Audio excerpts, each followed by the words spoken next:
Planning your Saturday night can be a bit of a bitch. Saturday night is the loneliest night in the week. Well, it doesn't have to be. Load up Toxic Radio every Saturday night for the heavy metal happy hour with the one and only Fishman. I know that, dude. There will be interviews, ticket giveaways, a little bit of banter with Toxic Mike, and of course great metal from the 80s all the way through today. Starts at 7 p.m., runs until Fish says it's over. Everyone get out! Catch it only on Toxic Radio. Don't play it safe. Play it toxic. Robert England here, a.k.a. Freddy Krueger, and you're listening to Toxic Radio. Check it out or die slow. Hey, buddy. Raw. Hey, man, that's a sweet heavy metal happy hour t-shirt. Where'd you pick that up? Thanks, dude. I got it at the Toxic Radio shop. Toxic Radio has a shop? Yeah, dude. It's in the app or online at toxicradio.net. That is sweet. Yeah, and I also got a rockin' Toxic Radio hoodie and a Red Band Underground shirt. Dude, I'm gonna look so rockin' at the party tomorrow. Well, I think you look pretty now. Oh, wait, what? The Toxic Radio shop is the place to get all your Toxic Radio gear. Shirts, hoodies, stickers. Find it at toxicradio.net or on the app. Don't buy it safe. Buy it toxic. Hey, where are you going, man? What's up, everyone? This is Jeremy from Five Finger Death Punch, and you're listening to Toxic Radio. Don't play it safe, play it toxic. While you're rocking with us at Toxic Radio, don't forget to check us out on social media. I want details, and I want them right now. Follow us on Instagram, Twitter, and Facebook. Now you're talking, brother. Chat with us, keep up on news. Just don't make it weird. Don't be a stalker. Don't be that guy. You just want to suck the joy out of everything. Toxic Radio. Get infected.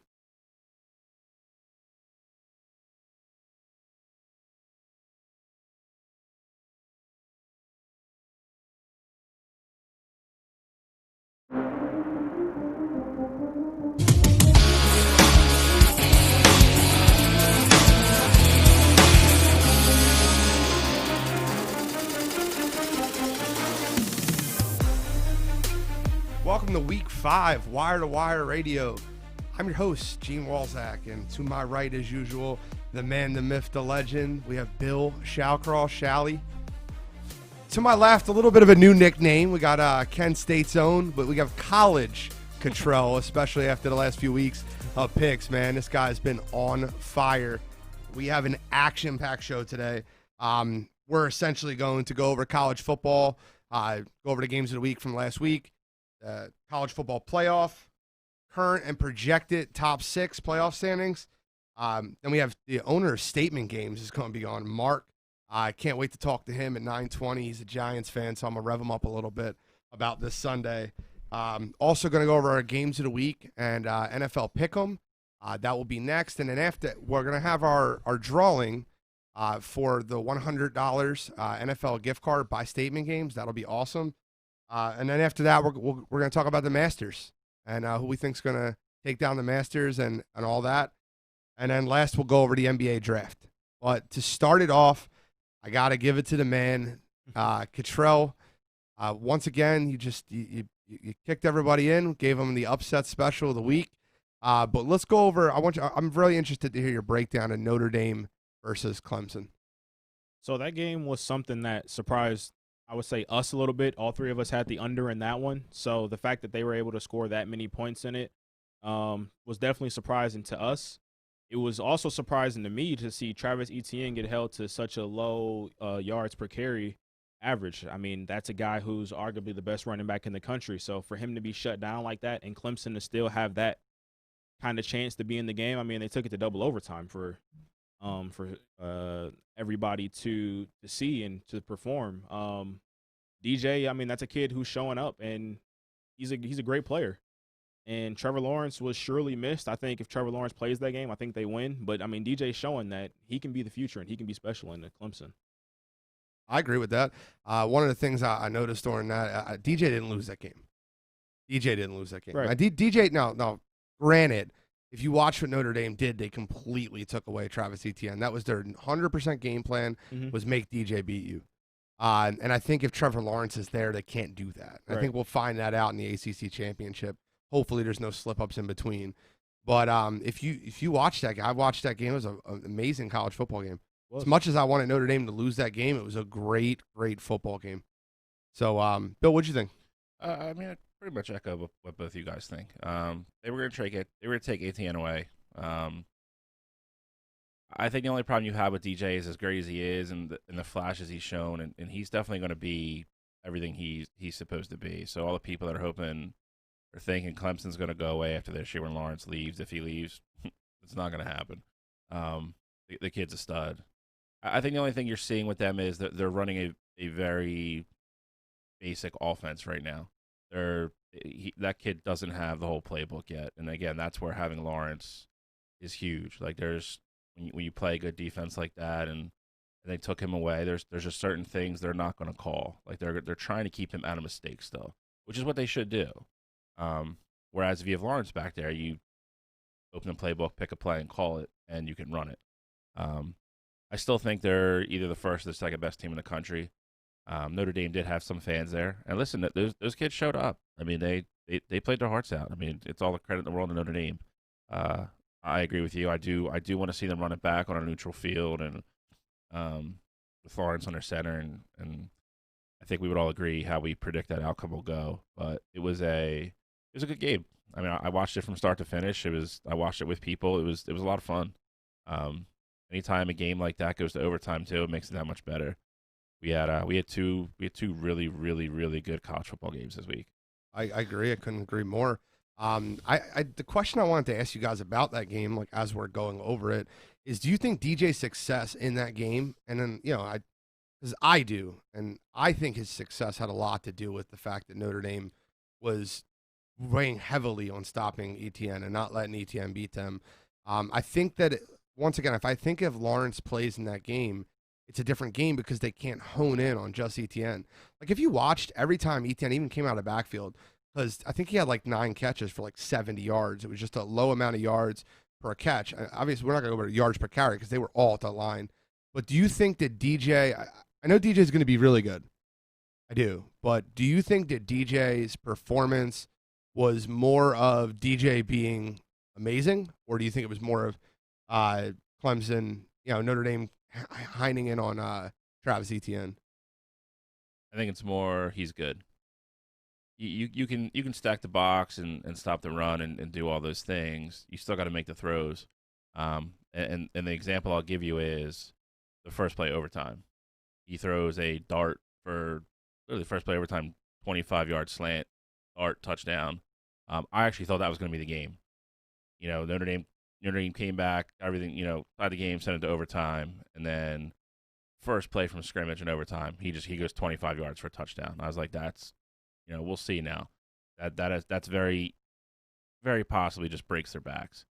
They went right down the field and scored. Came back, scored again. He's good. He's again, we talk about Lawrence all the time. He checks all the boxes. He's big. He can run. Got a cannon for an arm. Every ball he's thrown so far, every kind of throw he's tried to make, he can make it. And he's just going to get better. I mean, he's not polished yet. That's the one thing about Lawrence, that Lawrence is polished now. Like Lawrence is a better quarterback than he was, 2 years ago. Agreed. So it's going to be, like I said, I know a lot of people think like Clemson's going to kind of take this step back after this year, and I don't think they're going to. I don't think so either. What are your thoughts, Catrell? The thing is with DJ is that some people may not realize that the guy's a 5-star recruit. Like he's a great quarterback. He was the number 3 prospect. Exactly. Yeah, so he's a great quarterback, and he's young. That was only his second game of his career. Like his first one was against Boston College. So he finally, he's getting his feet wet a little bit. So he has this experience now, and I think like that game in particular, it was more so him being good, because you can't just plug and play any quarterback there and have that kind of success against the number 4 team in the country. So I think a lot of that is him being good. I mean, the Notre Dame defense, it's not like they have slouches over there. You know what I mean? Like that's a good defense. No, it's a top 10 No, but defense. if you're loading the box though, like it doesn't matter. You still got to be talented to. You still got to make the throw. It's very, very easy in my not easy, but it's easier to make plays when you can read the defense perfectly and they're playing cover zero man. And I think that during that game a ton, Notre Dame was playing cover zero man. So you're getting cover zero. You know what your one-on-one matchups are. It's a lot easier for a quarterback to read that defense versus if you're playing cover two, if you're playing cover four. And when I watched that game, I felt like their entire goal was to not let ETN beat them. That's how I felt it.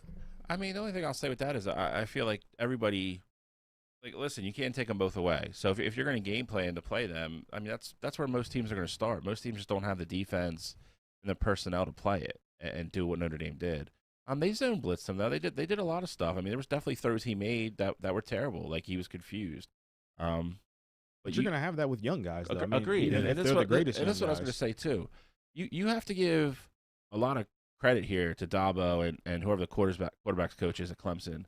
They recruited that kid 2 years ago, knowing they had Lawrence in the pocket for 2 more years, and nobody paid any attention to it. Mm-hmm. Like nobody really knew who this kid was till last week, and they redshirted him for a year to keep a year of his eligibility. He's a redshirt sophomore right now. Like he has 2 more years on that team after Lawrence leaves this year. I think he's going to be really good. I think that what we're doing is, I know DJ's going to be good. I started the line with DJ's going to be good, but I think that his success in that game specifically was a little bit more to the way Notre Dame defended them, and that's just my take. Like you guys can disagree, it's fine, but like when I watched that game, I watched a lot. Yes, there was some zone blitzes. Yes, they did show a couple different looks, and he was confused on some plays, but the majority of the game was nickel double A. Cover zero. And I watched that entire game front to back, and it was just constantly hawking the line and even double teams on ETN out of the backfield, which you never see a running back get double teamed out of the backfield. So my opinion on that is that, okay, you may say it is easier for him to read the defenses, and I partially do agree with that. But given what he showed that game, like if he could keep up that production for the rest of the season, there's no doubt in my mind that we all would probably consider him a top 5 to 10 quarterback in college football this season. Brandon came in on the wire line. He said, "Don't forget Ian Book had a 90.7 passer rating. Most Clemson has given up in the last 5 years." My next point is he played. That's the best game he's ever played there. Yeah, I agree. He trails. Showed up. He did. He absolutely did. He trails. I think he's second almost every stat at Notre Dame for quarterback behind Brady Quinn. That's a lot because Brady Quinn, I think he started for like 3.5 years. Okay. But you have to realize too, personnel drives a lot of what Notre Dame is going to do too. Like if they're keeping Etienne in and they only have 2 wideouts, yeah, Notre Dame's going to play man. Like there's no reason to play some kind of crazy, zone package with 2 wide receivers. So, yeah, if they're going 4 or 5 wide, which they did a lot in the second half, Notre Dame has to play man. That's how you have to defend that. Yeah, but one last final point on that, and we'll move on to Florida, Georgia. But one last final point I want to add to that is they don't play that if Trevor Lawrence is playing. You cannot play cover zero man with Trevor Lawrence. You can't do it. If you do it, he's going to eat you up every game. He can throw for 600 yards. I disagree.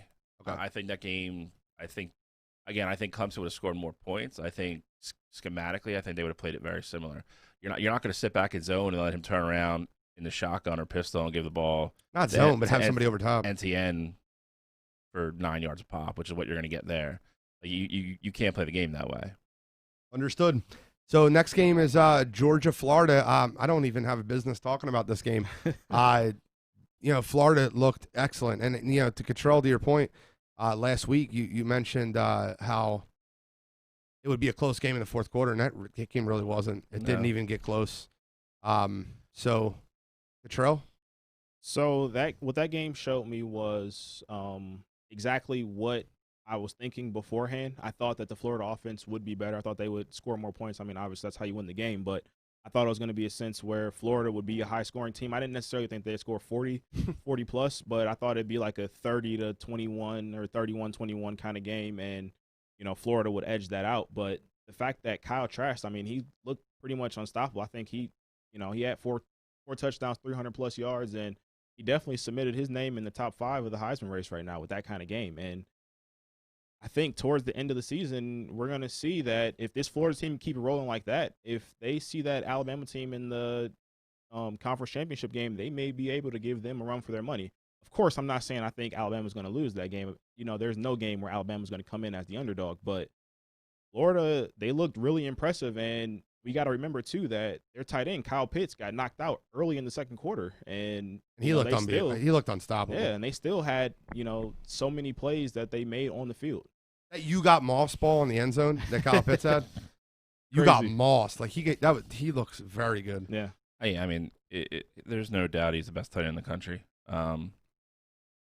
Injuries did play, part in that game. You had the young kid from Georgia did the DAC early in the game on the first touchdown.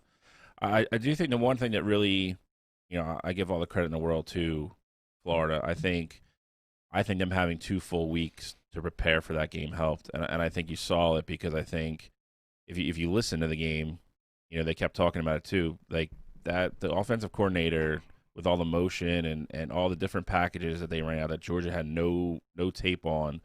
Those kids were confused, and then Trask was just back there picking them apart. I mean, there was blown coverage after blown coverage. That coaching staff had those kids ready to go.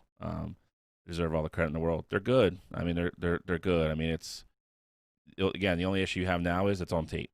So it's but you got to win that one first. That was to your point, that was the biggest game of the year for them. Mm-hmm. If they don't win that, they can't get to Alabama at the end, and now they have the inside track. If they don't lose, they're going to go. They got a shot. Yeah, they got a shot. They do. I mean, that's going to be a competitive game. I mean, I don't think for any, for any chance that I mean, that's definitely. I don't see that being like an Alabama 52 whoever else 20 game. No, I don't see that at all. Catrell, you got a fan club. I was just checking out. You got a fan club. I've had people messaging me for your college picks. Seriously, man, you have a fan club. You're picking games. Unbelievable. I'm going to start with you. We're going to talk about our projections. This week, we're going to do something a little bit different. Okay. We're going to go over what our current projections are and then what we think they'll end up at the end of the season. Okay. With that Clemson, Notre Dame loss, I think we should do both to kind of see where we're at. Mm-hmm. Catrell, just give me your current. Are we doing 4 or are we doing 6? I'm doing 6. That's perfect. That's fine. So right now, I have Alabama as 1. Notre Dame is going to be 2. I was going to have Ohio State there with them not playing this week. I think they're going to probably be 3. Ohio State at 3. Clemson is going to be my 4 right now. And I'm going to have Cincinnati at 5 and BYU at 6. I have the same 6. Really? Just not in that order. Okay. And I'll get into that in a minute. Okay. Bill? I have Alabama 1, Notre Dame 2, Ohio State 3, Clemson 4, Cincinnati 5, and I'll leave Oregon at 6 for now, only playing 1 game. Let's see. I have Alabama 1, Notre Dame 2, Ohio State 3, Cincinnati 4, Clemson 5, BYU 6. I think Clemson will end up getting their opportunity to crack that top 4 if they beat Notre Dame in the title game, but I can't give them that now until they beat them. You'll see in my projections where it changes a little bit. So what's your projected then, Catrell? So my projected is I got Alabama at 1, Ohio State at 2, Clemson moving up to 3, Oregon at 4, Notre Dame at 5, and Cincinnati at 6. I think Cincinnati really got the short end of the stick with Clemson going down, and I think that pretty much, and unless something crazy happens, I think that pretty much ended Cincinnati's hopes for even a chance at making the college football playoff this year. Cincinnati would need Notre Dame to beat Clemson again in the rematch. Yep, that's exactly what they need. They're the biggest Notre Dame fans in the world right now. So what is your 6th projected? I go Bama, Ohio State, Clemson, Notre Dame.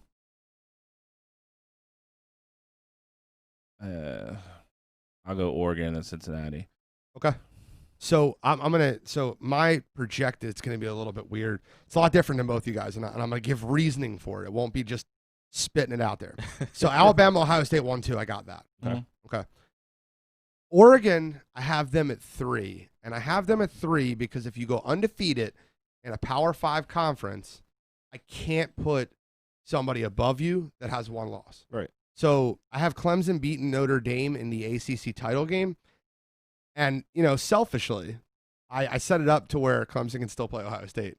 So Clemson 4, Ohio State 2. You guys need to come off this goddamn No, game. I want it. I want it so bad. I'm going to pay for it. And then I have Cincinnati 5 and Notre Dame 6. I think if Cincinnati goes undefeated, Notre Dame lose the ACC title game. I don't think they make it. I have Oregon 3 because I don't think they lose to anybody in the Pac-12. Their competition in the Pac-12 was supposed to be USC, who should have lost. They did everything they could to lose that game. I won't get too far into that. What? No, it was terrible. They had no business winning that football game. Literally none. I mean, I was watching it for a while and I turned it off. I was like, all right, well, USC's not back at halftime. I was on Twitter just messing around, and analysts from Fox, and they were like, they can't let Clay Helton finish the season. Like, enough is enough. Like, they got to bring back the prestige to this program, and they come back and pull the win off. And I mean, it was just, I don't know. Maybe that's a wake up call. I mean, sometimes that happens. You got to remember too. This is week 1 for a lot of programs. Yeah. And I'll say this too. You're seeing it with you have the SEC teams and someone like the mid majors that they're 5, 6, 7 games into their season. If you look at the Big Ten, Pac-12, Big 12's further along too. But if you're Big Ten, you would just be coming out of your non-conference schedule right now. So you'd have 3 games under your belt to work out all the kinks and then get ready for conference games. Whereas this year, you're like, oh, you're playing Wisconsin week 1. Like, there's no room for error there. Yeah. It's a really crazy year. And there's no part of me that thinks this is all going to play out the way we think it's going to. Somebody's going to lose. And I mean, we kind of talked about the one show pre-game. I think it's a very viable. It's a very viable candidate to shake it all up. My only thing is I just don't see Notre Dame getting punished that much. Where you have them. It's not that they're punished. It's just if a team's unbeaten. I said, like, Bill, I'll stay here, okay? I don't know how you're going to put a one-loss Notre Dame team over an unbeaten conference champion in a Power 5 conference. Because schedule matters. If there's one thing the committee has shown the last couple years, it's they're going to put the best 4 teams in the playoff. They don't care about the politics of it all. They go a lot by the eye test. You can't tell me that Oregon is going to have a win on their schedule that's any bigger than beating Clemson.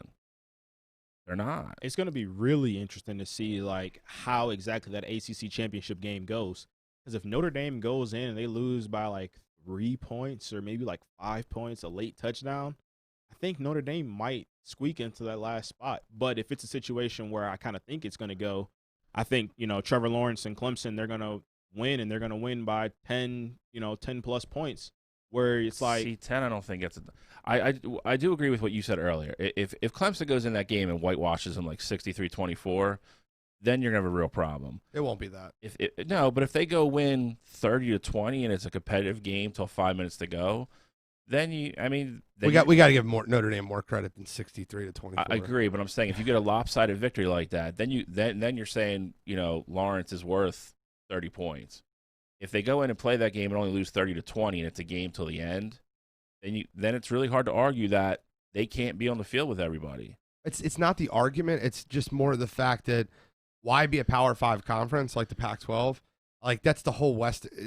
Guys, I get it, and I understand your eye test, but you can't. The whole Western part of the United States of America would be a little bit upset if none of. Where would you rank the Pac-12 in the terms of Power 5? They're 4th. Behind who? Behind the Big Ten, behind the SEC, behind the ACC. So you have them ahead of the Big 12. Yes, I don't think that. My opinion on the Big 12. I don't disagree with your opinion on the Big 12, and I've said it actually on the show what they do every year. But you look at the arguments that come at the end of the year for them, they still take the Big 12 team over the Pac-12 team all the time. If they both have one loss. Yeah. Well, yeah. That's right. So, but if Oregon has no losses, they have to make the playoff. The committee has shown over and over they value the SEC, they value the overall strength of the Big Ten. And as bad as the ACC is, you just can't keep Clemson out because, they've won 2 of the last 4 championships. Yeah, Clemson. I guess we'll leave it there, and I guess we'll kind of see what's going on through there. For everyone listening that was in the Statement Games contest, we will be doing the drawing very shortly. We're going to have Mark Solino calling in from Statement Games shortly. So we're going to get so if you're listening and you're listening for that $100 draw, we will get that rolling for you. Mark will be calling in shortly, and I can't wait to talk to him and give him a little New York Giants shit talk, because I think my Eagles are going to kick their ass this week, and that's a giveaway. It's one of my picks this week. I'm going to have the Philadelphia Eagles beating the Giants. I think it's a very Philadelphia Eagles spread. I think if the Giants had any chance of beating the Eagles, it was 2 weeks ago when we were just depleted. So for you guys from statement games, hang on the line. We'll get that drawing soon. Hopefully you're listening to what you're liking what you're listening to. We're going to open up the studio line shortly also. It's listed on our site. It's also 856-485-9565, 856-485-9565. That's your call-in number. And if you're calling in today, we want to hear your most overrated NFL quarterback of all time. Let's just say overrated quarterback, because we can go college too. But your most overrated quarterback ever. You're going to call in. That's what I want to hear. Let's go over overrated quarterbacks. I've been in this discussion a few times with different groups of people, and this is one obvious only because there's a lot of Steelers fans around here. Mine is Terry Bradshaw. Okay. Give me some reasoning. He played on a team that had I would say probably the Baltimore team from the early 2000s, but top 3 defense in the history of the game. There's 4 or 5 Hall of Famers alone from the defense. He had weapons everywhere. He to me, he was an overglorified game manager. I think that team would have won multiple Super Bowls with whoever was playing quarterback. I don't think Terry Bradshaw made that team better. Okay. It's just you look at the rosters from those teams and go up and down the roster. It's littered with Hall of Fame players. Like I don't. So you're making my point. I'm going to get to mine too. It's very similar. Mine is very similar to yours based off what you just said. Well, yeah, because I think I know who you're picking. Yeah. If it's who you say before, yeah. So and I would agree with that as well. You could have plugged probably 8 quarterbacks from the league, if not more, from back then, and put them under center, and Pittsburgh still win the Super Bowls. That team that they built was one of, their top 4 or 5, teams ever. That was one of the first original dynasties too. Like they just destroyed people, and it wasn't like, oh my God, like Terry Bradshaw wasn't out there winning that team games. Yeah, Catrell, who do you have? So I have one. It's going to be probably a little bit controversial to some people, but I have Brett Favre. That's not controversial. Go ahead. He's a guy who I'm not going to take anything away from him. He was a great quarterback, but the fact that some people think that he's one of the greatest ever, to me, is just insane. He played 16 seasons. He won 1 Super Bowl. He went to 2. And if you look at his numbers compared to other quarterbacks like in this era, interceptions-wise alone, like it's crazy to compare those stats. Like he had 336 interceptions in his career, in the 16-year career. To put that into context, Peyton Manning only had 251, Brady had 186, and Drew Brees has 240. So, like, those are guys who you would consider, like, that same era, of quarterback, and they turn the ball over way less. And, Brett Favre had the great seasons, of course. Like I said, I'm not going to take anything away from him, but I think that's a guy whose career that we don't look at it in the full picture like how we often should. So, before you go. Yep.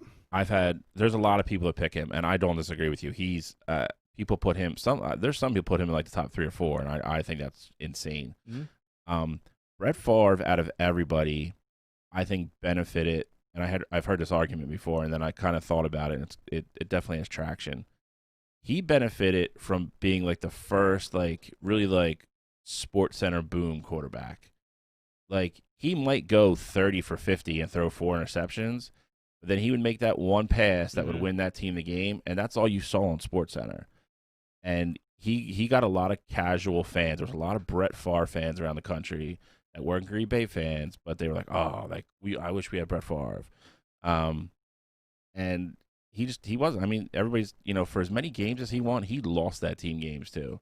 doing crazy stuff. Yeah. And it followed him out of Green Bay. I mean, the same thing happened in Minnesota. Same thing happened in New York. Conference title game. Yeah. That conference title game that he blew in Minnesota. Yep. That was one for the ages. Yes, so I don't think I think he's listed on a lot of people's overrated quarterback list. You either loved Brett Favre, you hated him. I loved his heart.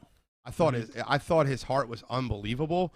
But here mine is I guess this is homerish, but it's really not.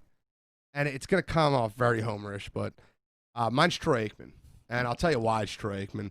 I think that Troy Aikman, all right, so you look up Troy Aikman's stats. Before I go over his 164 and 141, that's his touchdown to interception ratio. I just want to be clear about that. 164 to 141, that's awful. But before I go over that, anybody argue Emmitt Smith's not a top 5 to 10 running back of all time? He's top 5. Well, that's fine, 5 to 10. Yeah, I mean, he's in the 5 to 10 range. But He's universally have to be in the top 10. Yeah, I agree with that. Okay, some people haven't won. Some people haven't two. No, not a chance. He's won. That's because of the But yardage that's fair. record, But and that's people a have him joke. 5, right? Yeah. Like runner. Would you say Michael Irvin might be a top 10 wide receiver of all time? No. Yeah, I think he is. No. I think he's 8, 9. But would you say that Dallas offensive line from the 90s was top 5 minimum? I think they're best ever. They're definitely up there. They might even not be top 5, but they're 100% top 10. It's one of the best lines ever. Agreed. So what we're talking about is a quarterback that threw 164 touchdowns and 141 interceptions.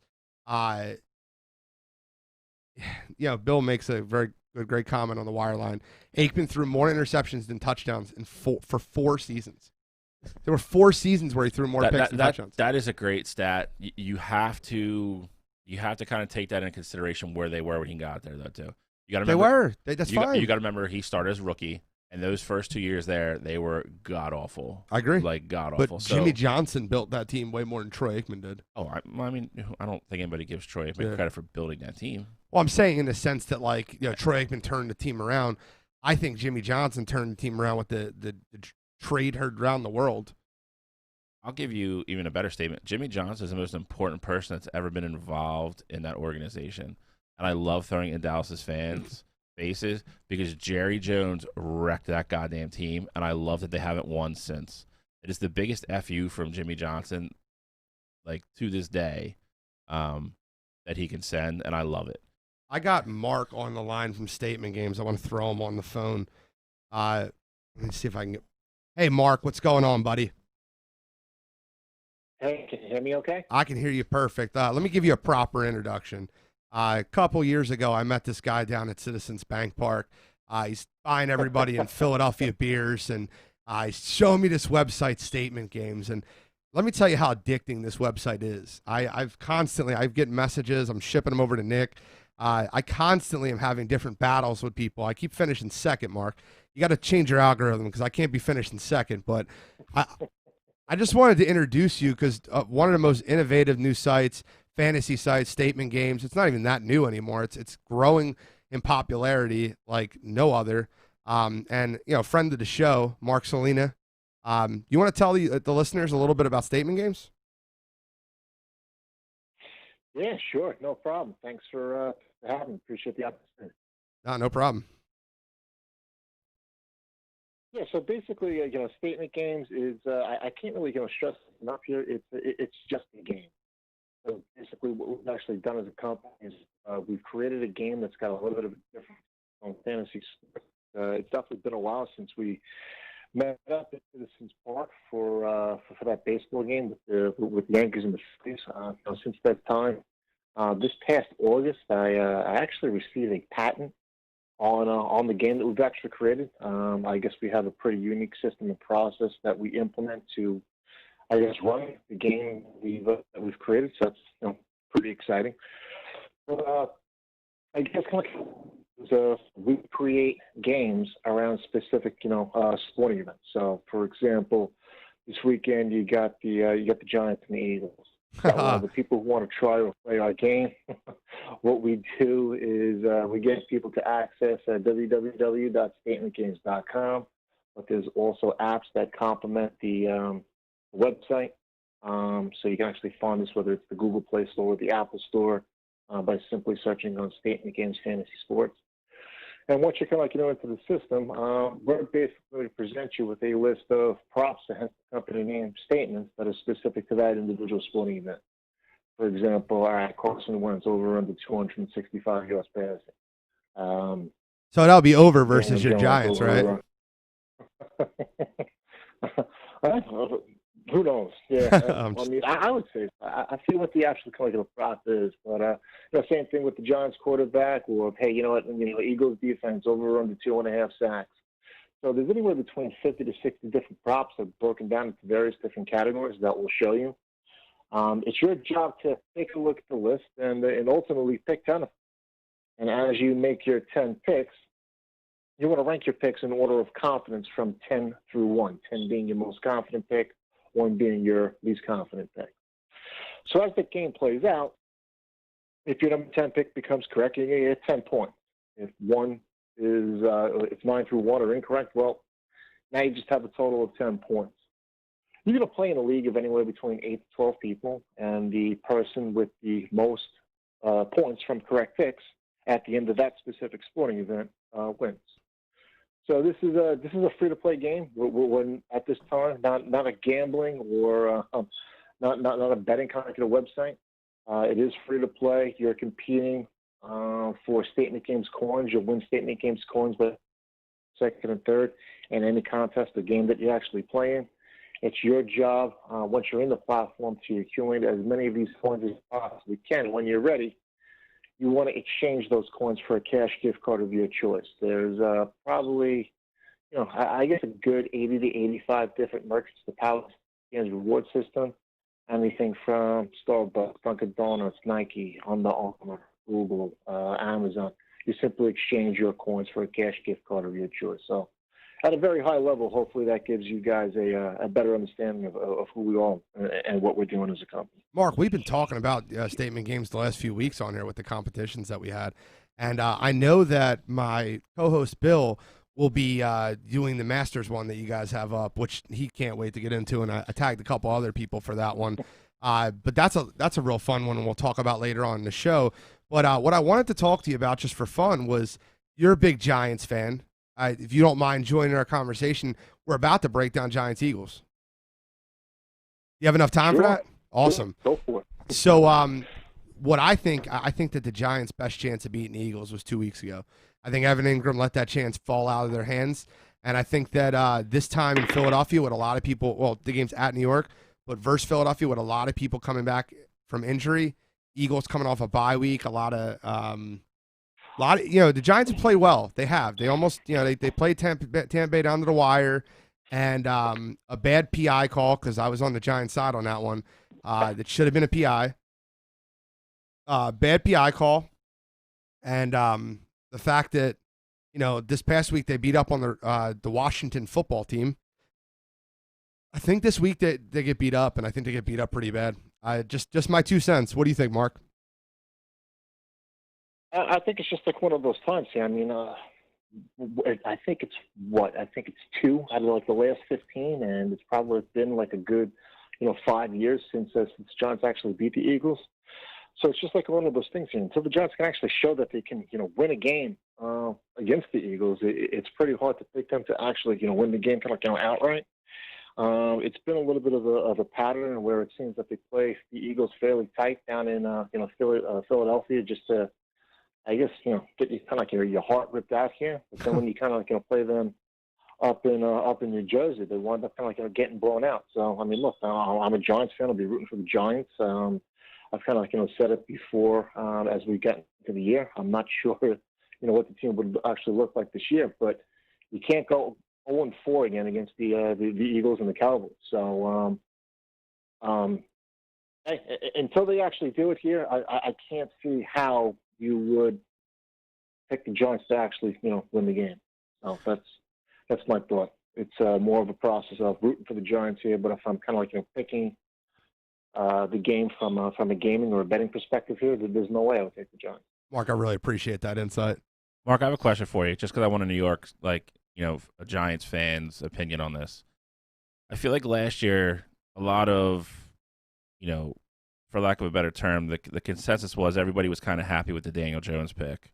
And now this year, a lot of people think he took a step back. I think it's a little bit unfair because he lost Saquon right off the get-go. But how do you feel about Daniel Jones as your quarterback going forward? How did I feel about him in terms of last year versus kind of this year, or last year right versus this now, year, or and the then whole kit and caboodle? And just going forward, like, is he your franchise guy? I don't think he can answer that kind of right now. I mean, he's he looks the part. He can make. Come on, Mark, throws. make a He statement. looks like a quarterback. He can play. He can play the position here. But if you're going to continue to turn the ball over, 2 times a game here, no. So I think it's going to be a pretty interesting remainder. What is it? 7 or 8 games left to count for the season here, and we're in today's day in the NFL, 2020 here. There are no scholarships, so he's got to show the ability to not turn the ball over. I understand it's a second coach, second offense in 2 years, but I don't think you get that same kind of grace period that you actually did years ago when they first drafted Daniel Jones. It's I think I had the reaction a lot of particular Giant fans had. It's not like I sat there and watched a lot of Duke college football games on Saturday. So I really don't know much about the guy. When he came in, it was definitely a little bit or a big change of pace from what they had with Eli. So it was good. It was exciting, and you felt good about it. I still feel good about it right now. I think he's got the talent. He definitely has the talent. He definitely has the talent, Mark. He but definitely. The turnovers are a problem. They're a big problem. I've watched him play. By the end of the year, if you're still turning the ball over 2 times a game here, I mean, I wouldn't be freaking surprised if they go in a different direction, especially if you're 2-14 and you got one of those quarterbacks primed for the taking. I think it's his job between now and the next year to make sure that he puts the team not in a position and where they're got a good chance of taking one of these top quarterbacks heading into the 2021 draft. Mark, thanks again for your insight, and I think that's obvious. What you're talking about with sports. I think Daniel Jones definitely has the ability to. I just don't think the Giants have surrounded him properly. What we're going to do now is we're going to hop into our raffle from Statement Games. And Mark, if you want to hang on the line, we're about to call raffle out. We have I don't know if you're watching us on the Facebook live stream, but we're going to have on the screen, we'll have a randomizer. You mind throwing that up there, Jeremy Toxic Mike? Okay. Hey, he's going to need a minute to do that. But Mark, thank you so much for joining us on the show today and, telling us all about Statement Games. I know I've been addicted to it. We have the randomizer up here. So if you beat one of our scores this past week, you got put into a random drawing for a $100 gift card, courtesy of Statement Games. It's NFL gift card, I believe. All your names are listed up here. We're going to run randomizer. You're going to have 10 minutes to call into the show. And if you don't call in, we're going to pick another name. Go. Who's the guy who got a 6?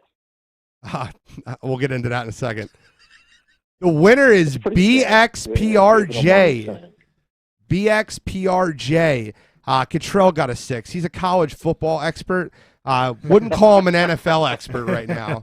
But next week we're going to have group picks as a group. But BXPRJ, if you're calling in, just call into the show line, 856-485-9565, and put in your full name. This way I can have Nick verify that's you, and Statement Games, and I will put you right on the air for the $100 gift card. I got a lot to go over, Mark. I appreciate you hopping on the show. Thank you so much for coming on, and hopefully you'll be a guest again in the future.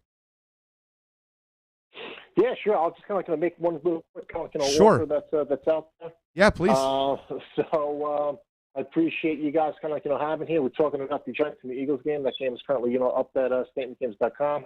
Appreciate you guys talking about the game as well as the National Tournament a little bit later on the show. But I know that we're doing a lot of good things, and Nick's doing a good job with some of the stuff over here. But anybody who's actually listening who's new to Statement Games, if you want to actually get in and play. And I'll give you a free little lottery and a scratch-off ticket, right now.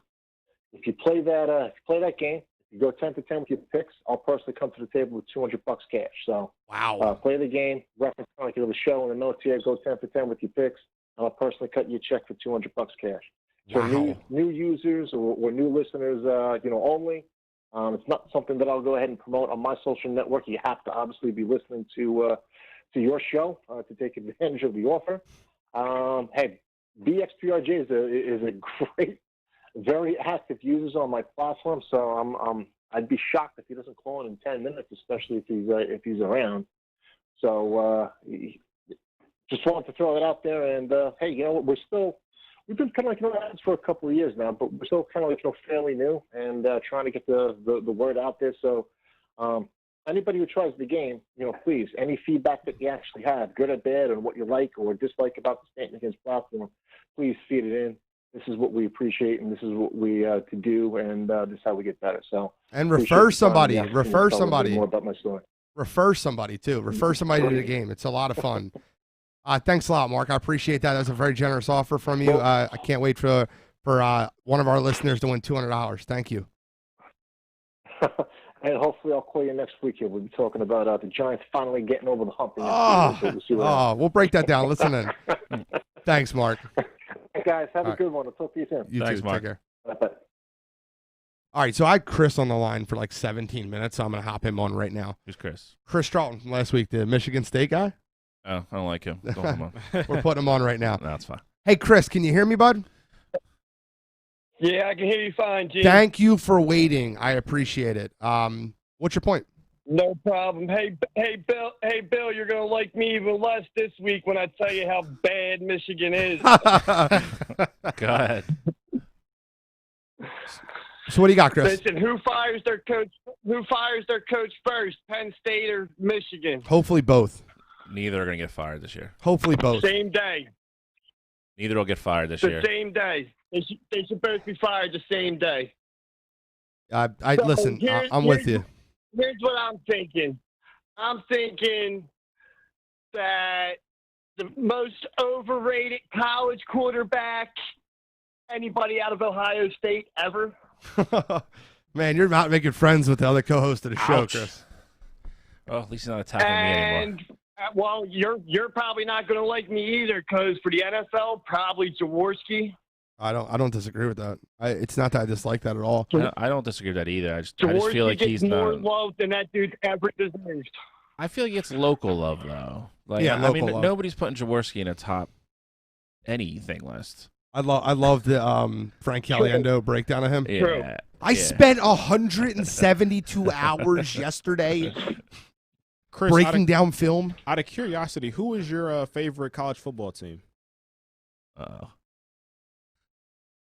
Chris? Oh, mine? Yes, yours. Penn State. He's Penn State. So, linebacker you. Penn State.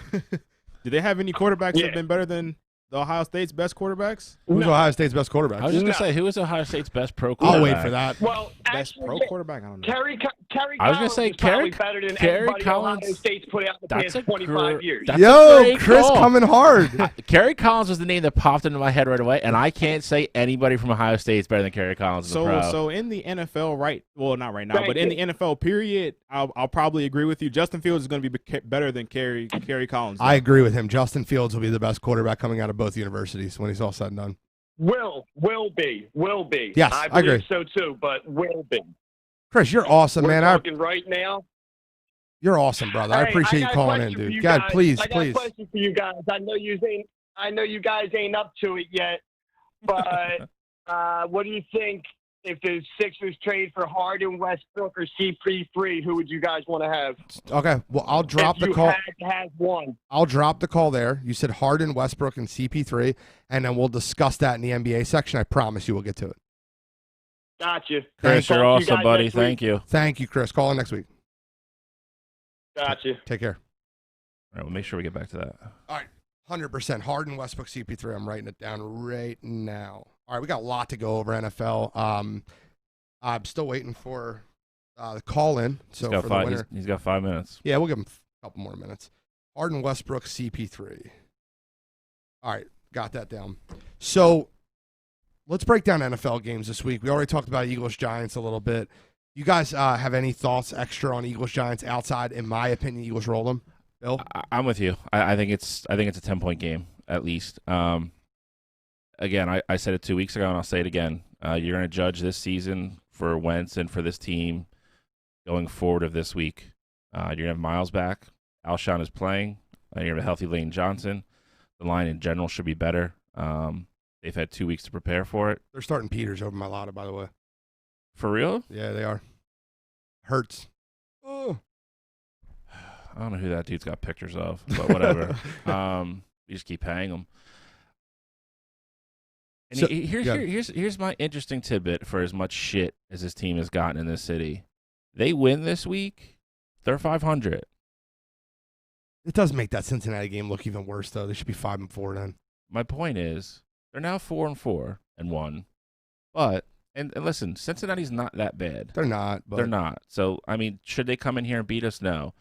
Are they capable of doing that with everybody we had out and people not playing well? Absolutely. Yeah. I mean, it's,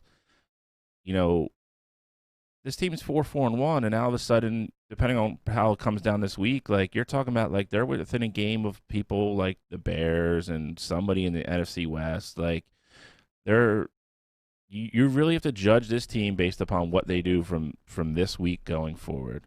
And again, I said this on the show too. If he keeps playing the way he does once all these people are back, then it becomes a legit like Carson Wentz discussion. Yeah. I don't think you're going to see that. You won't. You're going to have Goddard, Jeffrey, Sanders, Rager, Lane. all the kids. The only person you're really missing is Ertz, and we get him back next week as long as he's healthy. You're absolutely correct.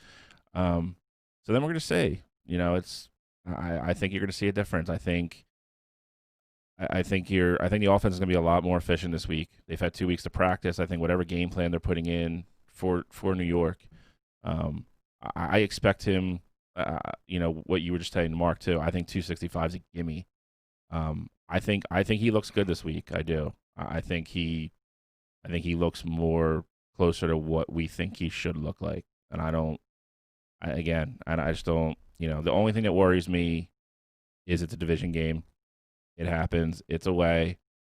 We have beat them 8 in a row, and 13 out of the last 15.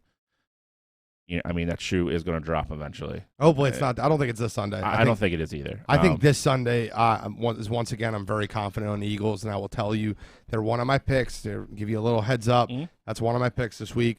Catrell, I'm going to give you a little segment on the Browns. Do you have anything on the Eagles? So how I feel about the Eagles is that this week, especially, you're getting your weapons back. But one of my concerns would be that, these guys haven't played all together since week 1, and I mean, like you said, you're still missing Ertz. So Alshon hasn't even played. It really feels like all the elements are there for the Eagles to roll in this one. And for me, that would kind of worry me just a little bit, just because it feels like everything's lining up perfectly. The Eagles feels like, they're starting to get a groove, especially after coming off the bye and then the win against the Cowboys. Like you would think that this is just their time to really get it going. And that would kind of worry me a little bit, but I don't think there's a way that they lose this game in particular.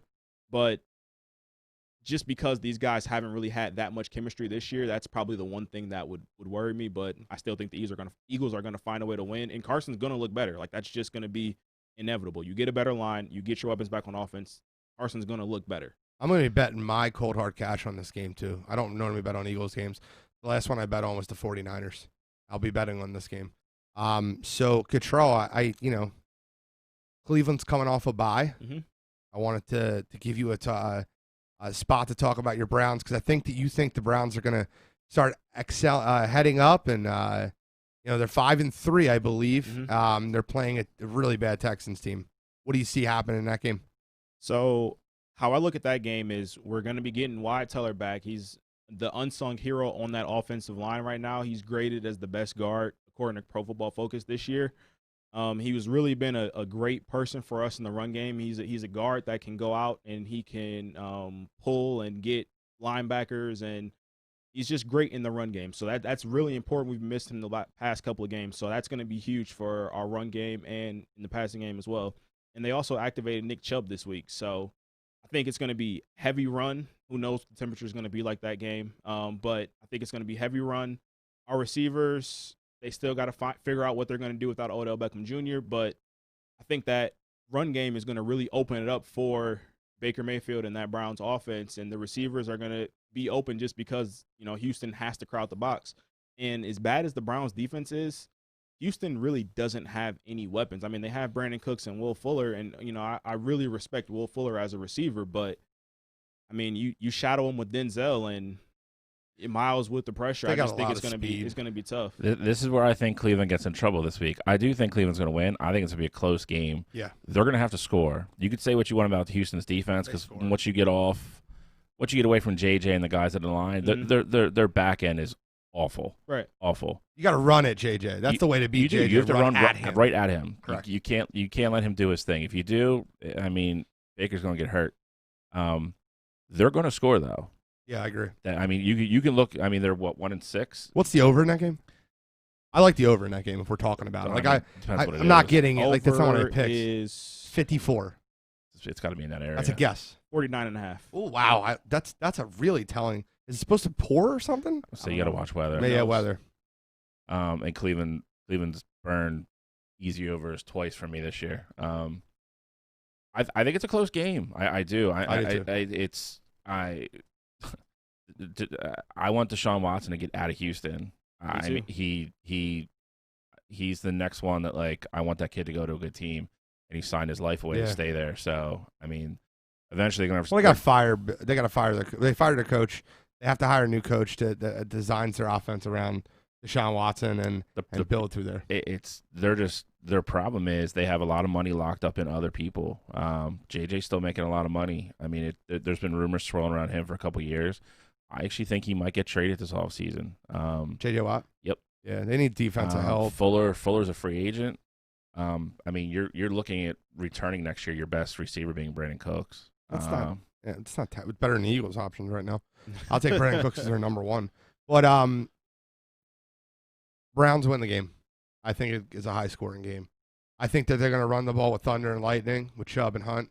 I think it's going to be a high-scoring game. I don't think Houston can stop anybody. They've proven that time after time after time. But I think that the Browns win that football game. The Browns remind me a little bit of Tennessee, especially without OBJ. They need games to. Yeah, but less smart quarterback. Oh yeah, that's the difference. And they don't have Derrick Henry. Yeah.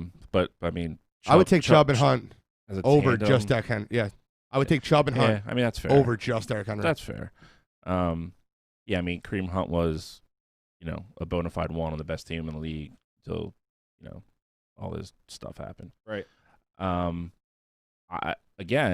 think Cleveland needs to play well early in that game, because Cleveland gets in trouble when Baker now has to throw the ball 40 times a game. Right. When that happens, they get in a lot of trouble.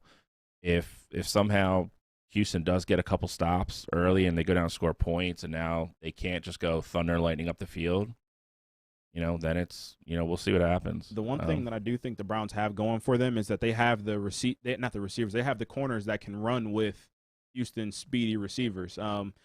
It's just going to be a case if that D-line can contain and do a great job of containing Deshaun Watson, because, once he gets out of the pocket, he can make all types of explosive plays happen, and you can't cover those guys, 5-6 seconds down the field with that kind of speed. I mean, it's going to be tough. And so I think this game, the X factors are going to be that Browns defensive line to see how much they can contain Deshaun What's the line on that game?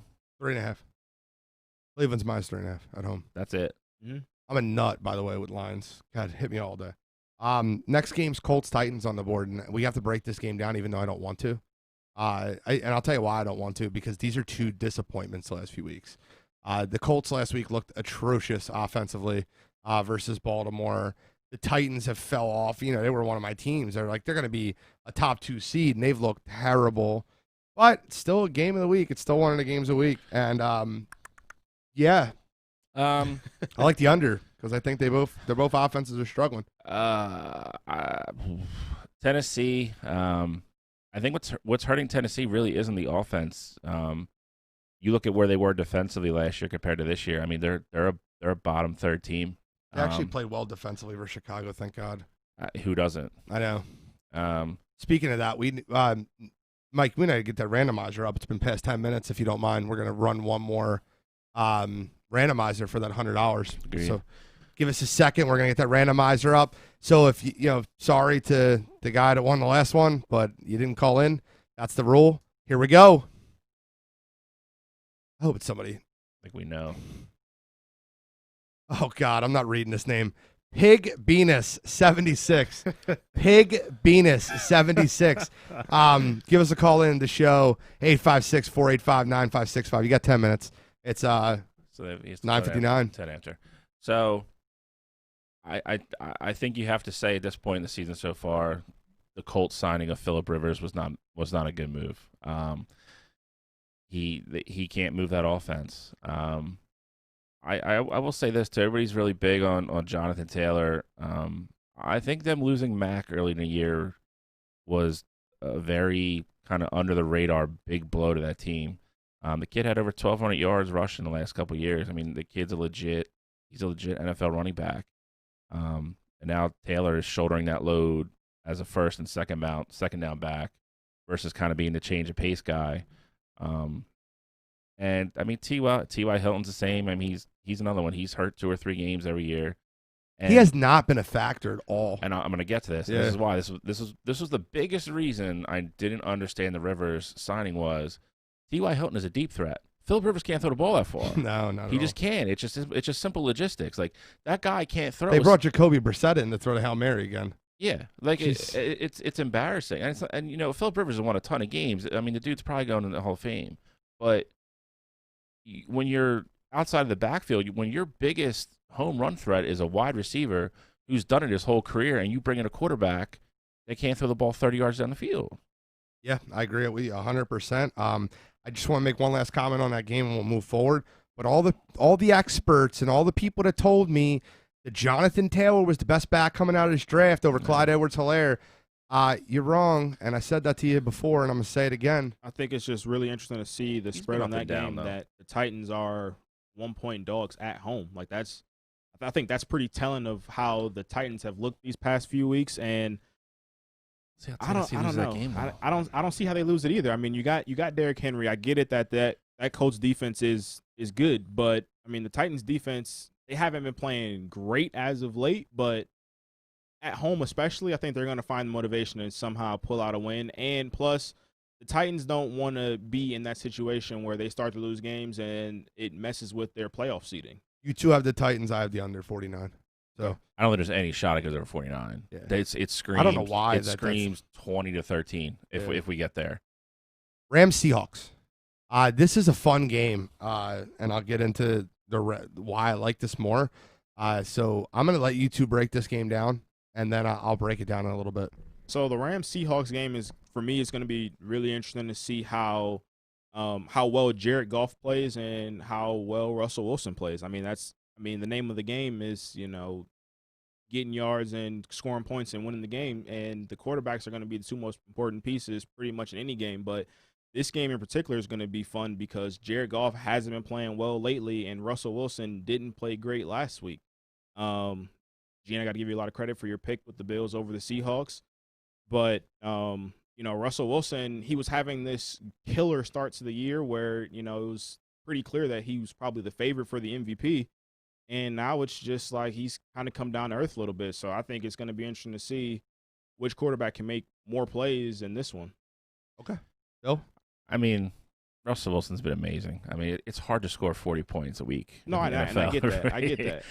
I think you hit on the head, though. I think this is a Jared Goff game. This is what frustrates me, and it doesn't frustrate me because I have no personal investment in the Rams. But all you ever hear is Sean McVay's a genius. Sean McVay's this, he's that, blah, blah, blah, blah. And he's a great coach. I would argue he's had talent since the day he stepped foot on that sideline. Me and you are opposite there. I think Sean McVay is the only thing that keeps that team running forward. I think Jared Goff stinks.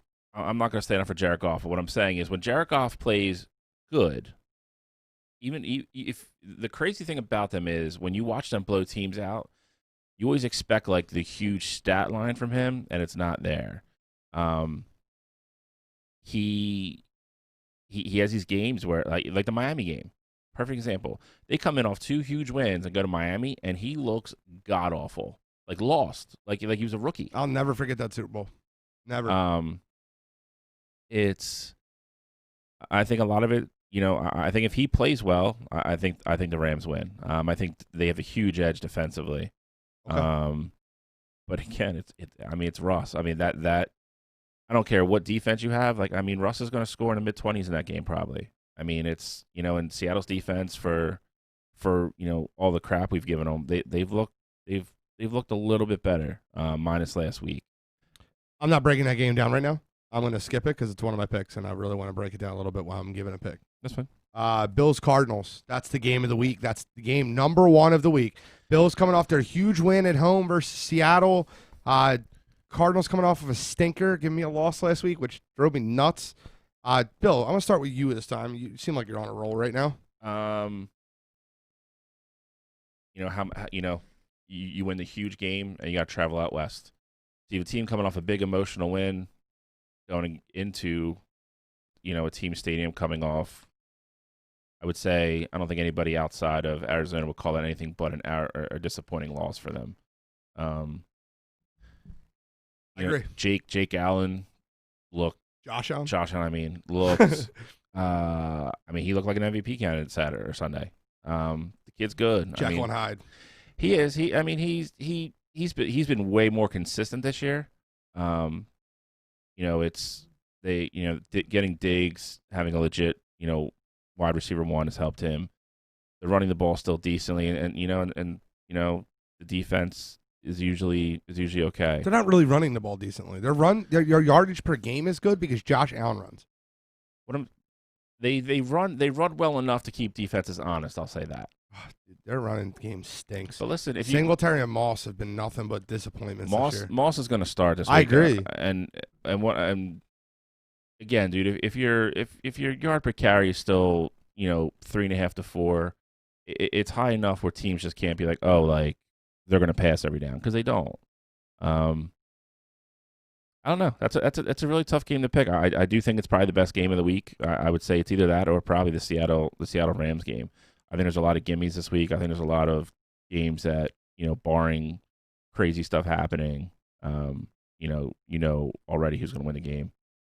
So how I kind of feel about that game is Josh Allen, he is looking a lot better. And I was one of those guys when he came out that I wasn't really a big fan of him. And I love that he could throw the ball really far, but I just didn't know how well he would be as an NFL quarterback. Arizona, like you said, they lost the stinker against the Dolphins. You can't, with the team that they have, you aren't thinking about losing that game. You're thinking, you have that in the win column before that week starts. It's going to be really interesting to see how it's going to be for Josh Allen and that team to travel out west. And I think Kyler and those guys in Arizona, they're going to have a bounce back game. And I got Arizona winning. I think it's going to be close. Maybe a touchdown or, 4 or 5 points, but Arizona's going to pull it through and keep their shot of potentially winning that division alive. I have Arizona in that game. I like Buffalo. I like Arizona in that game. I think Arizona. I hate Cliff Kingsbury. I really do. So that's counterproductive to my point. I feel like he completely. I think that Kyler should be.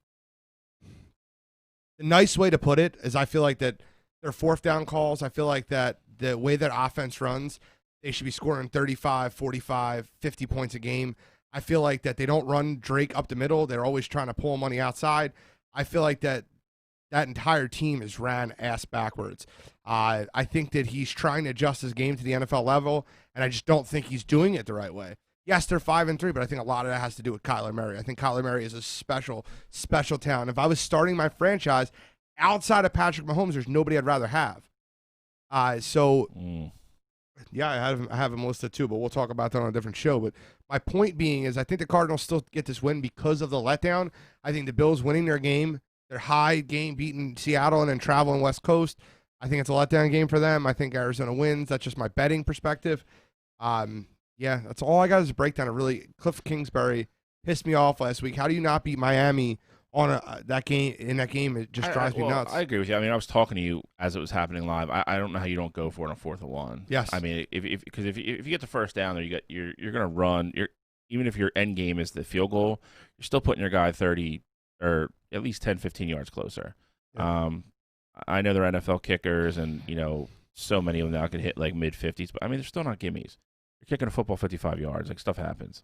I think the biggest thing with Arizona is, and I think a lot of people feel the same sentiment. Like you don't know who they are yet. Like, what is their identity? Like their identity is Kyler Murray going to win us this game or not? And it's like with the weapons he has, they should be more consistent. It shouldn't be hard for him to throw the ball. That's my point. I think 35 points a game should be easy for that team, and their defense isn't holding people. They're not playing. So, like, what does he bring to the table?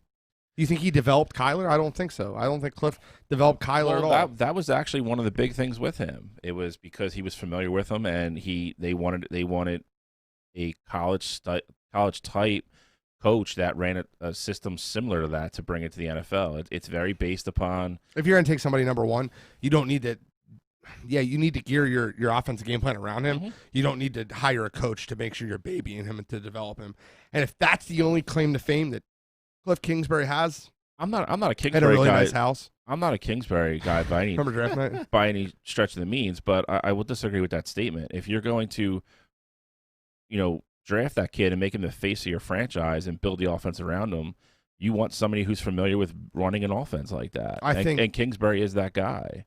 Yeah, I won't argue with you that he's done a good job at it. No, he hasn't. But you're not gonna take Bill Belichick and put Kyler Murray on that team with his tools. Like, he doesn't want to run an offense that way. I think it's fair to put things in perspective too. Like, this is Kingsbury's second season with the Cardinals, and so you want him to be, lightning in a bottle, like right away, like how we saw with McVay and, some of the other young coaches. That's a really good point. I think a lot of people thought that's what it was going to be. But and he's just not. Yeah, sometimes it's going to take time. Like, now he has, this is Kyler's second year now, and he's learned a lot. Kyler himself has learned a lot. I'm sure Cliff has learned a lot about being an NFL coach now in his second year. So I think we got to kind of take that and put that in perspective as well. Fair point. I'm gonna stop there. We're gonna do one more quick raffle drawing. Pop that on the screen. Just do one more. We're gonna have two more for a show, so we gotta get somebody to call in. You're not gonna win unless you call in. It's on the screen. Go. Be somebody we know. Big Loser. These names are ridiculous. They're funny though. I mean, Big Loser. Call in Big Loser. I'm gonna move forward, but Big Loser, you got 10 minutes. It's 10:10. You got till 10:20 or 10. I'll give you 10:22. Screen names are supposed to be funny. Big Loser. Call in. All right, so let's go through PICKEM. And last week I went 2-2. The Bucks did not show up. I will look dead in the camera and apologize to you guys for adding that to my table. I was 2-1, and I added the Bucks. I told you it was a 1-2 star play. I was very upset with the performance that Tampa Bay gave Sunday night. The Sharps were on the other side, and I should have paid attention. So I apologize on that one. I'm 12-4 on the season. I'll give mine first this week because I really want to break down one of those games I skipped. I have the Eagles minus 3.5. I said that earlier on the show. I think the Eagles win that game by 14-17. I think the Eagles win that game, and I think they win it handily. You'll never hear me say that on the show, ever. I think they win that game handily. The second game, I have the Rams -2. I think if you wait, you can get that game at a better line. All the money's on Seattle. It's been on Seattle. That defense can't stop anybody. And giving McVay an extra week to prepare, I don't see how Russell Wilson can score 30 and still lose that game by 10. I think that St. Louis, I keep calling them St. Louis. I think that LA Rams run the score up in that one, 42-31, something like that. And my third pick, and it's going to stay with my Dolphins hate. I'm going to take the Chargers and Justin Herbert to go into Miami. They're plus 2.5, and that's one of those spreads. And I'm picking this game because I think the Chargers are going to win the game outright. I'm going to take the 2.5 just in case, but I'm picking this game because the spread is talking to me. The spread is talking to you in that game. There's no reason the Chargers should be 2.5-point dogs that game. It should be 5, 6, 7. It's 2.5. Chargers are going to win the football game. Mark it down. I'll give you a bonus pick tomorrow night on the site. I have a bonus pick for Thursday Night Football on the site. Hop on there. Catrell, give me yours. All right, so I got Tampa Bay. My first pick is going to be Tampa Bay covering. They got a 4.5-point spread against the Panthers. They had a huge letdown game against the Saints on prime time. Tom Brady didn't look good. The defense didn't look good. It was Antonio Brown's first game.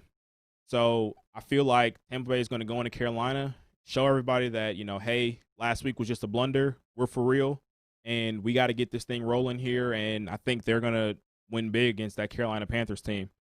My second game is going to be the Saints-49ers game. The over-under is at 48.5, and I actually like the over in that one. The Saints defense played really well last week, but I don't think that's going to be a continuous trend for them. The defense isn't that good. They have some guys who are, good defensive players, but I just don't like their defense as a whole.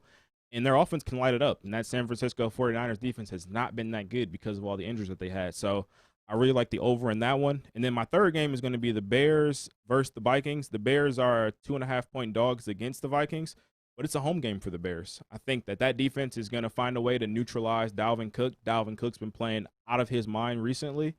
But that Bears team is gonna find a way to shut him down, and it's probably going to be a low-scoring game. I'm probably going to lean towards the under in that one, but I just think that the Bears are going to cover, and I think the Bears are going to win outright. The look-ahead line for that was -4 for the Bears. It moved all the way to plus 2.5. Crazy. That's what Dalvin Cook did last week. That's that's 2 weeks. Yeah. But no, I mean, the look-ahead line from last week to this week, I always try to check those out to kind of see how much the public is. Moves. Yeah. Yeah. Okay, those are 3 goods. We'll go over to college one last. Bill? I also had the Eagles -3.5. Again, we pretty much already discussed. I share the same sentiments across the board with you on that game. I have the Raiders -3.5. I think they cover. They're the team nobody's talking about right now. They're sneaky 5-3. They're going to come in second place in that division, and I wholeheartedly believe they're going to make the playoffs. And John Gruden's just a good coach. I mean, this is what everybody was waiting for last year. Now that he's been there for a year and everything's settled in, I mean, they're playing well. They're winning close games, and that's important in the NFL. You have to win games. You have to win one-possession games in the NFL, and they're doing that. He's got Carr playing better. Love Josh Jacobs. They look good. Like I said, they're the teams floating under the radar right now. So I'm taking them to cover. I took the Steelers -8.5. It's a bigger spread. That's probably going to change now. I've seen that 6.5. It's going down because they don't know if Ben's going to play. Okay. So he's on the COVID list. Both his knees are banged up. So when we do stuff, I might change my third pick, and if I do, I'll put it up on the site tomorrow because I think it's trending toward he's not going to play. So if that's the case, I like Cincinnati. I wouldn't argue that. Yeah. All right, so let's give a college football game, and then we'll move on to the Masters. All right, so my college football game this week is going to be Miami versus Virginia Tech. Miami's 1.5-point dogs on the road against Virginia Tech. De'Aaron King had his best game since he's been with the Hurricanes last week, and hopefully they get their tight end Brevin Jordan back. That offense is explosive. They're going to find a way to get it done against Virginia Tech. Virginia Tech is coming off of a heartbreaker last week.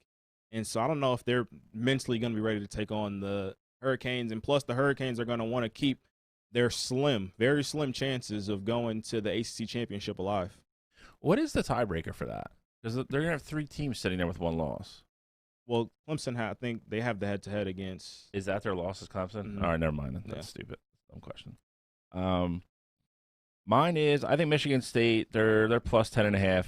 I think they're going to cover against Indiana. I think Indiana's legit. I've been saying that for 2 weeks, but saying all year you had them over Penn State week 1. Yeah, I mean but I think that's the first. Michigan State is a very good defense, minus the outlier of last week and the beating Iowa put on them. They've been a very up and down team. I just have a gut feeling about that. My kind of crazy underdog pick of the week. I think Notre Dame is going to struggle with Boston College. I just think coming off that win. Well, do you not like give 2 because that's mine? All right, well, then take it then. Come on, bro. You're just hurting my feelings over here. All right, go take Boston College then. I didn't think you were taking them. Go. He's given 2, man. That's not fair. Only College Catrell can do that. All right. You I'm give kidding. like I'm kidding. 8 picks every week, Gene, in the NFL. So I mean, it's hard for us. I'm only giving official ones. All right, that so wasn't my official pick. I said it was upset. Like if you want to go crazy and take something, I just think it's gonna be a close game. But I didn't know you were taking it. So go. I actually agree. I think it's a huge letdown game for Notre Dame.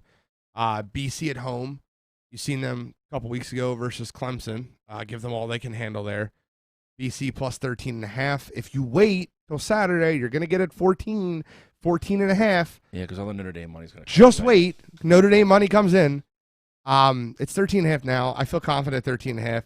13.5 is another one of those spreads. If you remember, 2.5, 3.5, 6.5, 7.5, 13.5, 14.5. All same rules. All the same rules. 13.5 is one of those spreads begging to take Notre Dame. Oh, they only have to win by 2 touchdowns.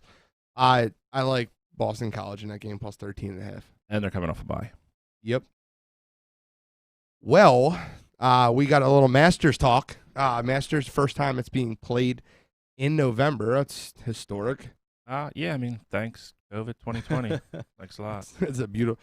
COVID is ruining a lot of things. However, I'm glad you guys are sitting and listening to us. Masters talk. Bill, you're the resident expert. I guess we'll talk about who we like in the tournament, who we think's going to win.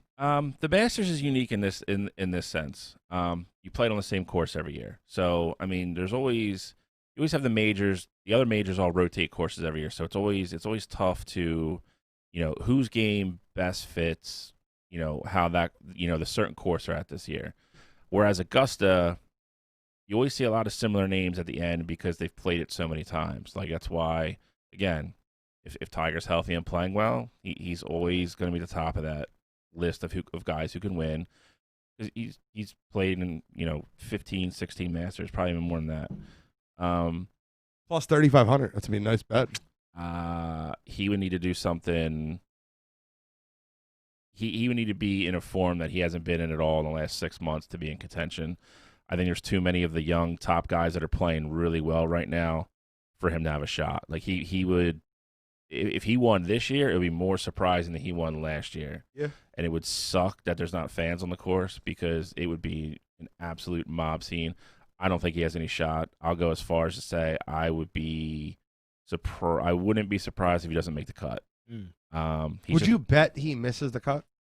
If it was even money, I don't know what it is. I would like to see. He's close on it. I would like to see the line on it. What was plus 140? If it's that low, then no. I mean, that's you're throwing money away. He's again. You got to that's a big part of this tournament too. Like they play this tournament in April all the time. The course is gonna be different. They've been pouring for live. The course looks amazing. It's in great shape. It is. It's What else are they doing? Well, no, just kidding. Well, Augusta's beautiful. No, it's the prettiest golf course in the world. I mean, it's that or Pebble Beach. I mean, those are your two options. But it does matter though, because like for instance, like the big thing about the Masters is the people who are members there. They shut that course down in roughly February.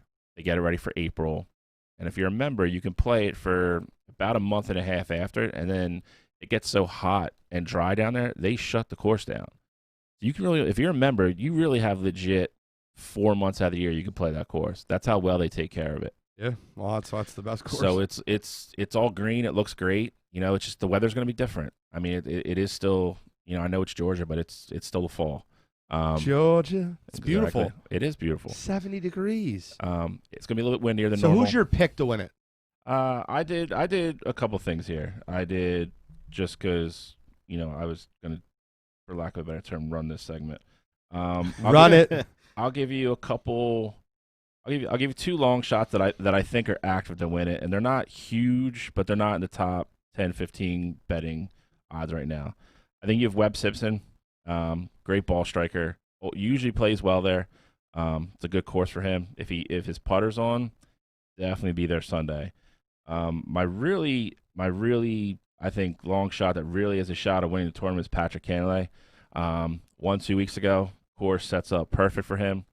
Hits the ball really far, really high. And then I'll go to the top three. Rory's got to get it done eventually. He's not playing super well right now, so maybe he does the reverse action this week and plays well there. There's been so many times where he's on a hot streak and he goes to Augusta and plays like shit. So maybe it's the opposite this year. John Rahm's an interesting name. I like him the more I watch him play. Big bomber. My buddy Justin said that earlier. He's good, man. He's My buddy said that earlier. My buddy Justin said that earlier. John Rahm, I think, is like 23 or 24. Like that's a name you're going to hear for a long time. Really good golfer. He's another one. He's kind of the same like category as Dustin Johnson to me. If he's putting well, really hard to beat. That if there's one thing that he struggles with, it's that. And on those greens, you have to putt well to win the Masters. It's just that simple. It's like putting on one of these tables, and I'm not kidding. My pick though. Here it is. My pick to win. I'm going with Justin Thomas. Okay. Justin Thomas. Mark it down because he's the only one that really knows about golf here. Catrell knows a little bit. I'm going to give you the meathead special, but go ahead, Catrell. So what gets lost in the sauce from last year is how well Brooks Koepka played at the Masters tournament. Tiger Woods was, and deservedly so, but he was the spectacle of last year's tournament. Brooks Koepka, his last win came last year in the 2019 PGA Championship, and I think coming off of a second-place finish last year, he's going to really want to be, a winner of the tournament this year. Well, he's going to be hungry. Listen, Brooks Koepka is my favorite golfer on the tour right now. I love him. All the dude does is win majors. His attitude is an F you, I don't care. Mm-hmm. Which is why a lot of guys on the tour don't like him. He's an interesting name because he played well last week too. It's with him it's his health. I mean, that's why he took 2 months off. Is he healthy? Because he's a very. I love Josiah on the wire line. He said too much golf. He's yawning. Yeah, we're almost done. Josiah, you're the man. Can't just not talk about the Masters. It's a sports podcast. Whoa. Brooks Koepka is a very good pick, and I won't be surprised if he win. Brooks Koepka would have won that tournament last year if he didn't double. I think he doubled 12 or 13. He hit the ball in the water, and if he doesn't do that, he probably wins. So here's what I'm doing. I know. God, I'm sorry. I was going to say I got a long shot pick too. Please, Ricky Fowler. His odds are like really low. He's finished in the top 10 the past 2 years. I wouldn't be surprised if he's in the mix. He's on Ricky Fowler. He's on. He's on that list. I mean, the kid's got to win one eventually. He's too good. Big Ricky fan. I just don't think it's this week. Okay, so here's my meathead special. because I am a gambler degenerate, I'm gonna throw $25 on Tiger Woods at 35-1. I'll be lighting that money on fire. That's fine. The two other ones I'm gonna throw a couple of hours on, maybe $40 a piece, are Bubba Watson and Dustin Johnson. They're two I think that could have a shot. Guys, don't take my betting advice seriously. No, listen, here at all. neither one of those picks is bad. And there's a lot of people on Bubba this week. A lot of professional writers that like Bubba. But my pick is the meathead himself, and that's Bryson DeChambeau. Guy drives the ball like 400 yards. It's perfect for him. Everything I read about the course being a short course, he's going to hit the green on one. Is that possible? It's not. He's saying he's going to drive. It's not so much that it's short. It just you get a lot of run on that course. So he's, it's not as punishing as like a U.S. Open course. Like if you miss the fairway at Augusta, you're not buried in 2 feet of grass. Yeah. But he's, listen, there's a lot of eyes on him. A lot of people are going to see how the game translates to Augusta. So it'll be interesting. I'll probably throw 100 on him, 40 on the two others, and 25 on Tiger. And if I lose $200, I lose $200. And I would say you've good chance to win 3 of the 4 of them. Well, that's what I have for the Masters. Sorry, guys. I appreciate you guys all. So we're going to do one more raffle, and that's going to be the last one of the show. And if not, we're going to do it again next week. Sorry, guys. You got to call in. You got to be listening. If you don't listen, you're not going to win. So give me a go. Let's go. Who's going to be a winner? I know this probably Musinski 123. Musinski 123. You got till the end of the show, which is going to be about 8 minutes, because I'm going to press Toxic Mike to get an extra 5 minutes tonight. But because we got to talk about the NBA draft, right? And that's next week, and it's going to happen during our show, which will be amazing. So we got to keep up with it. I would say we'll probably be on air when they pick, which will be cool. So I love that. It should be fun for us next week. Next week's going to be NBA week. You're an NBA basketball fan waiting to talk about basketball. Yeah, I love it. I'm a big NBA guy. It's going to be a lot of NBA and football next week. What I want is I want your top 3 picks and what you think they will do. What do you think they'll be bust? Do you think they'll be average NBA players? Do you think they'll be superstars? I will start with mine because I kind of just threw this out there. I think LaMelo Ball goes 1. I think he's the best player in the draft, and I'll say that. He's got the best court vision. I think that with a good NBA coach, they'll work on his shooting. He doesn't have the shooting woes that Lonzo did. His shot isn't completely not restricted. Like you can fix his shot. It's very fixable. Mm-hmm. I think LaMelo Ball is your best player in the draft.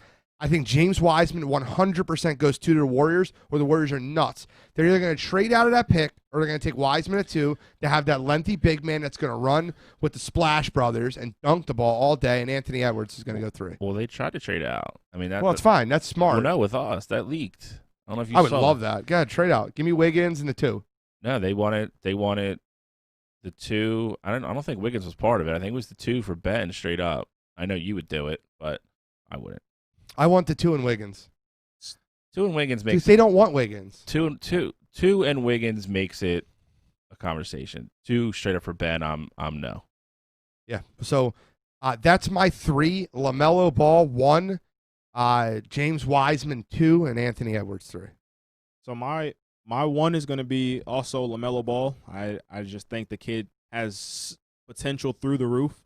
I mean, he's a 6'8" guard. You know that can shoot, and I mean he has a lot of question marks on defense, but I think with the right coach they can fix that for him. I mean, it's a lot of attitude. I mean, the kid's been literally a star since he was a sophomore in high school, and a lot of people can't handle that. I mean, he was famous for scoring the 91 points in a high school game. You know, we saw the video of him cherry picking and things like that, but as long as he can get it together defensively, I think the kid's going to be a star.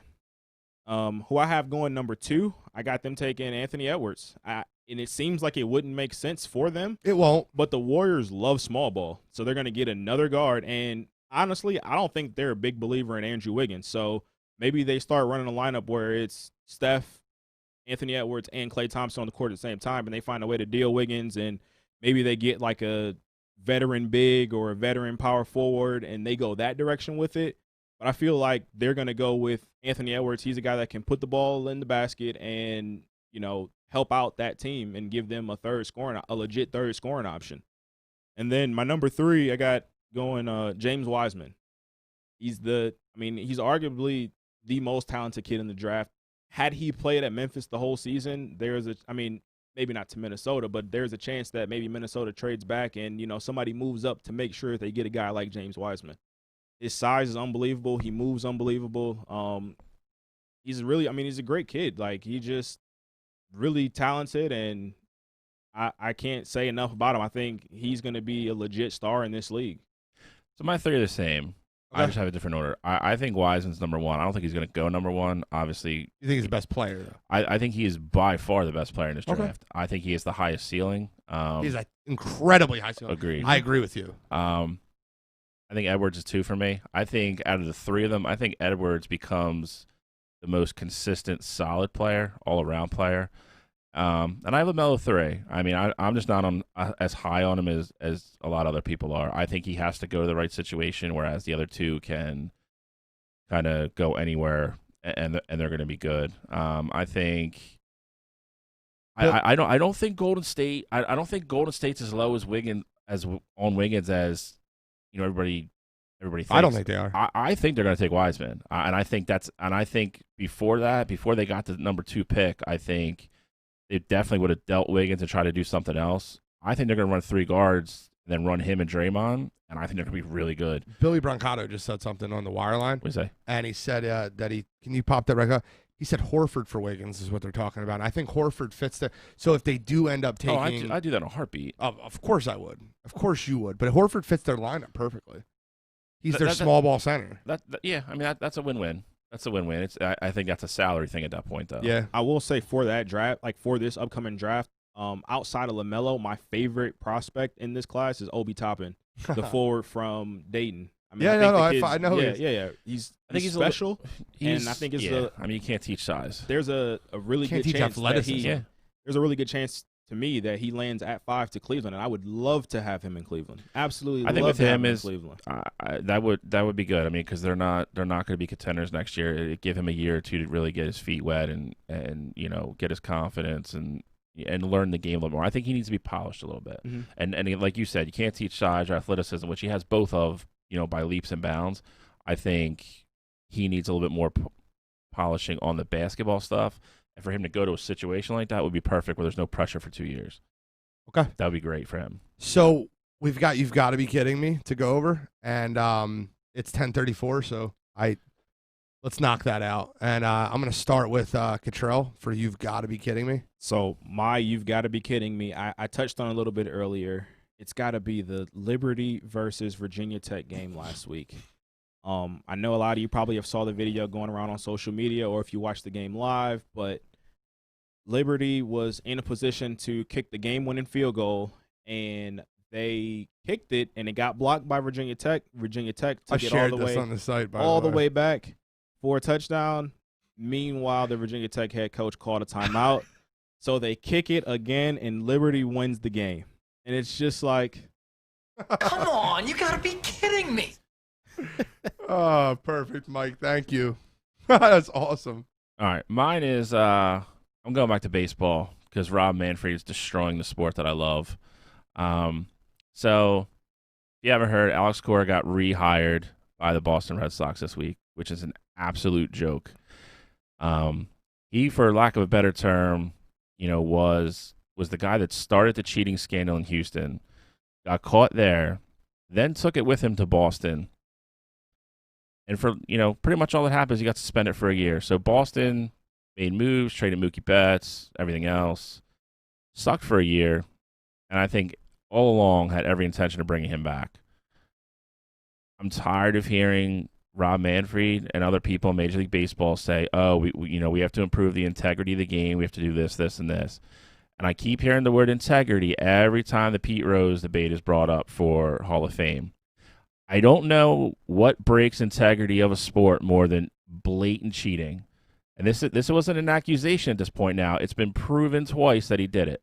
He started in Houston and then left there after winning a World Series, took it to another organization, won a World Series there with it, and now he's back in baseball.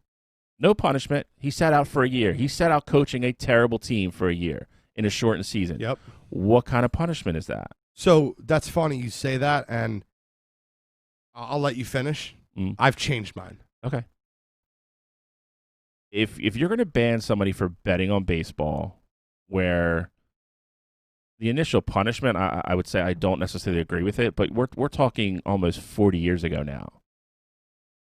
And you let this guy come back after a year, and then you want to throw integrity of the game down my throat.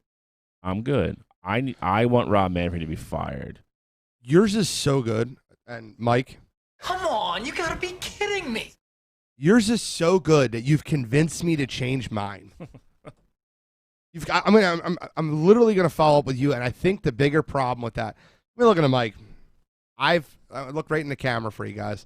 I want every one of my Boston friends to listen up. I want everybody that is listening from Massachusetts, which I've constantly had a ton of listeners and calls about. I want you to look right in the camera. I don't think the problem is You've Got to Be Kidding Me is as much with Rob Manfred as it is with the entire Boston organizations. And I'm not just going to say the Boston Red Sox. I'm going to say the Patriots, who've got caught with 2 cheating scandals. For them to hire him back after getting caught cheating, knowing that city has so many tarnished championships over the course of 2 decades at this point. They're known for cheating. The entire city. I guess if you ain't cheating, you ain't trying. If you live in Boston, I want to look at every one of you guys and ask you guys how you guys feel about those championships. I do, because the Boston Red Sox organization, for rehiring Alex Cora after getting caught twice, he should have been blackballed from baseball. The stain he put on that game is one that they will never get back, ever. It's 2 World Series championships that he influenced with cheating. And you rehired the guy. It's a joke. Boston. Come on, you got to be kidding me. So we don't have a winner? No, we don't have a winner. We'll do it next week. Final thoughts, Catrell? I just wanted to ask you guys really quick, because Chris called. Who would you like to see here the most? Thank you. Chris Paul, Jesus. James Harden, or Russell Westbrook? I think for me, the best fit would be Chris Paul. He's played under Doc Rivers before. Absolutely not. You need a point guard that can shoot, and I just think that'd be a good fit for you guys. I'm torn here. There's no, You don't like James Harden. I do but not. James Harden's the answer. I disagree, but I hate watching him play too. He's boring. I don't want to. I don't want him anywhere near this team. I mean, but with the, I think we could all agree Westbrook's not the answer. Correct. Yes. So again, it boils So you're down. going CP3. Yeah, out of like default. I mean, I'm going to go James Harden because James Harden is the best player and he's young enough to make an actual impact. Chris Paul is older. I get what he did with Oklahoma City. This isn't one of those young teams that he can influence with this hustle. Yeah, I don't think Chris Paul's got that many more years in the league left, and I think James Harden's the answer. I don't have final thoughts, but Bill, you have a special final thought. I do. So, Gene, you know this person. So I do. She's amazing. She is. She's an amazing human being. So I've had a couple people reach out to me. They wanted to make sure we got this shout out done for her. Joan Glass, that we play softball with, amazing human being. We want to wish you a happy 50th birthday. I know you've not had, the year that you wanted it to be. I know you've gone through some stuff, but I hope you had a great day today. And 2021 is going to be better. You make 50 look good, so I hope you had a wonderful day today. So happy birthday, Joan. We all love you. We Yes, do. we Everybody do. that ever played with you, played across from you, or played with you loves you. Happy birthday, Joan. And with that note, this is Wire to Wire. We out. We signing out.